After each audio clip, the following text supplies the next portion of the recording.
Hi, everybody. Welcome to RSI Help YouTube. I'm your host, Deborah Quilter, and today we have a question. This comes from Suzanne, and she says, Dear DQ, I want your informed opinion about a vertical mouse. It was recommended to me, but I don't know how to properly evaluate whether it would help my poor wrist and thumbs. Do you have experience with them, and do you recommend them? I'm an astrologer and I'm constantly writing, typing, editing, and doing charts and astrological coaching. So, Suzanne, this is a complicated answer that you're asking for, actually. When you have a computer injury, a repetitive strain injury, it's now in your body, so you need to have medical treatments and other sometimes complementary treatments to help yourself get out of pain and stay out of pain. That said, occasionally an ergonomic adjustment can be helpful and useful in both healing from and preventing repetitive strain injuries, but it's complicated. Sometimes a change will fix one solution but push it to another body part.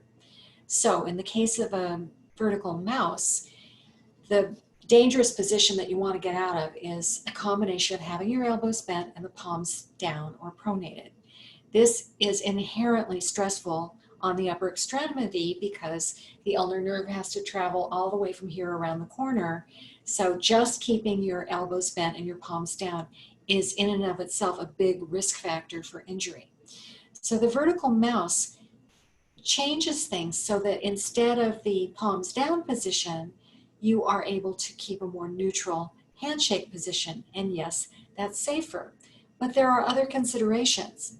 Are you now shifting the injury up to your shoulder? Your elbow is still bent. And what are the input buttons on the devices like? Are you overusing one finger, 2 digits, the thumb? You really want to not overuse your thumb. It's the critical digit. People who have thumb injuries will tell you this, it's not a good injury to have. None of them are good, but the thumb is particularly problematic.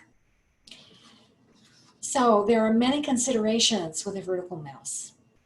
I have not used vertical mouse because I am very careful about the tools that I use for my own work. I prefer to use 10 fingers, both hands as equally as possible. So using one hand over and over and over and one digit of that one hand repetitively is inherently problematic from my point of view. So if you want to try a vertical mouse, here are the questions you need to ask. Does it work well with your hand? Does it feel comfortable? Are you using digits in a comfortable manner? How much pressure is it when you have to click something?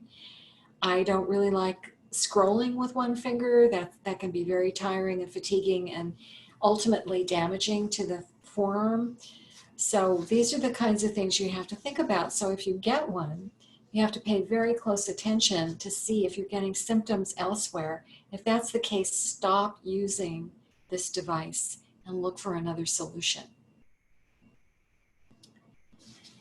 One of the issues that I have with these devices is that they are being essentially designed by people who don't have any background, from what I can see, in anatomy, kinesiology, how the body is meant to move. So they're not really designed the way someone who is intelligent about body movement would be designing tools.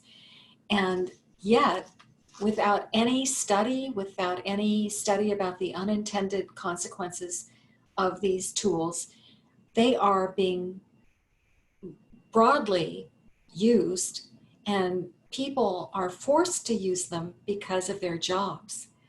You really have to have input devices if you're going to work in many fields.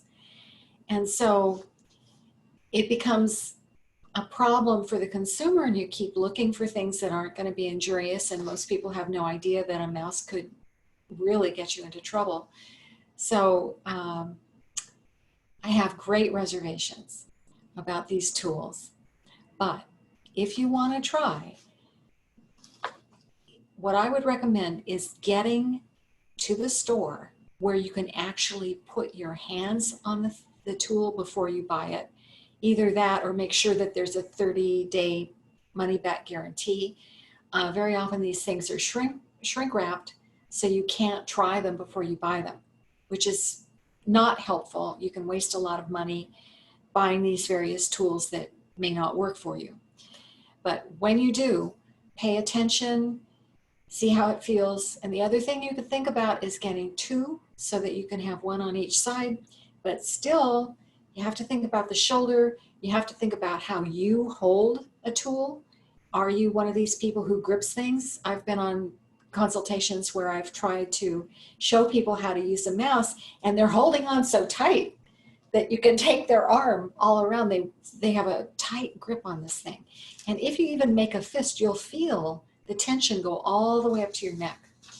So when you're working with the mouse, I would recommend not holding it unless you need to use it, using it as little as possible, use key commands whenever possible, and see if that helps you. So that's a long answer to a short question, but it'll give you something to think about, something to be aware of, and good luck. So maybe you have a question you would like to ask.